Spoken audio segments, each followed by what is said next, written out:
Farage. Yeah. Thank you, Madam Deputy Speaker. The Home Secretary will be aware that 5 years ago I warned that if we didn't leave the ECHR and deport immediately those that arrived in Dover via small boats, that there would be an invasion. And sure enough, I was right. Yeah.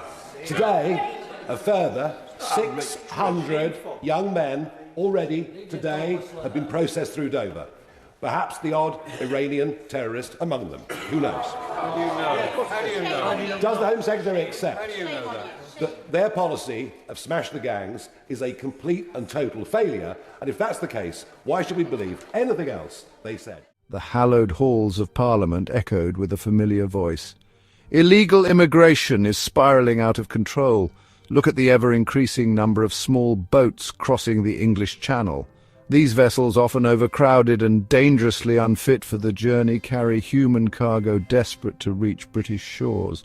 The European Convention on Human Rights is being exploited, tying the hands of the government and preventing swift deportations. Our nation is overwhelmed, its resources strained, its security compromised.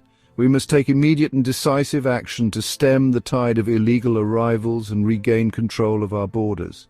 The alternative is unthinkable. Farage's pronouncements were met with a mixture of applause and consternation. His supporters lauded his directness, while his detractors accused him of fear-mongering. Regardless of where one stood, one thing was clear. Farage's intervention had ignited a firestorm of debate.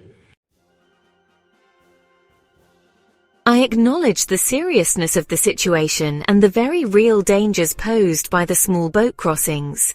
Criminal gangs are profiting from this human misery, exploiting vulnerable people desperate for a better life.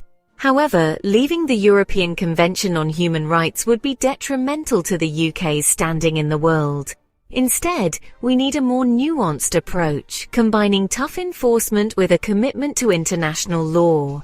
Our Smash the Gangs policy aims to dismantle the criminal networks orchestrating these dangerous crossings. We are increasing patrols, implementing tougher penalties for traffickers, and fostering closer cooperation with international partners. I urge Farage and his party to support these measures. The Home Secretary's response was measured yet resolute.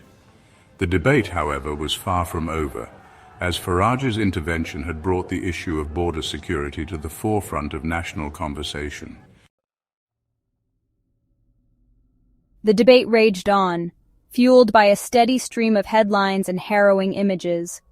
Newspapers carried stories of overcrowded boats intercepted in the Channel, of desperate families risking everything for a chance at a new life. The human cost of this crisis is becoming increasingly difficult to ignore. Statistics painted a stark picture. The number of people attempting the crossing had skyrocketed in recent years, overwhelming existing infrastructure and stretching resources thin. The Smash the Gangs policy, while well-intentioned, seemed to be having little impact on the ground. The criminal networks, adaptable and ruthless, continued to operate with seeming impunity. The situation came to a head with a series of tragic incidents. A boat carrying dozens of migrants capsized in the Channel, resulting in multiple fatalities.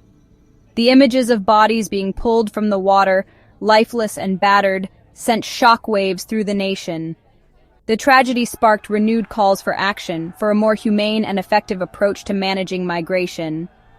The crisis in the Channel was not just a matter of numbers. It was a human tragedy unfolding on Britain's doorstep. It laid bare the complexities of the immigration debate, the push and pull factors driving people to risk their lives in search of a better future. The debate over border security exposed deep divisions within British society. Farage and his supporters tapped into a vein of anxiety and frustration, arguing the government had lost control of the borders. On the other side were those advocating for compassion, pointing to Britain's history of welcoming immigrants. The debate was often acrimonious, fueled by misinformation and prejudice.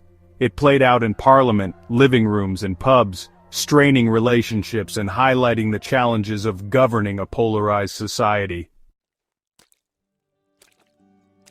As the debate over border security raged on, it became clear that there were no easy answers.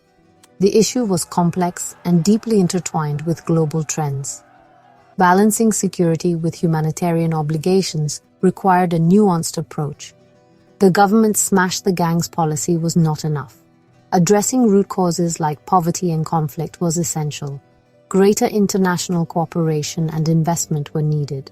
The UK needed an honest conversation about its capacity to absorb newcomers. Infrastructure was already strained by the influx of arrivals. Investment in housing, healthcare, and education was crucial. The debate was about the kind of country Britain wanted to be.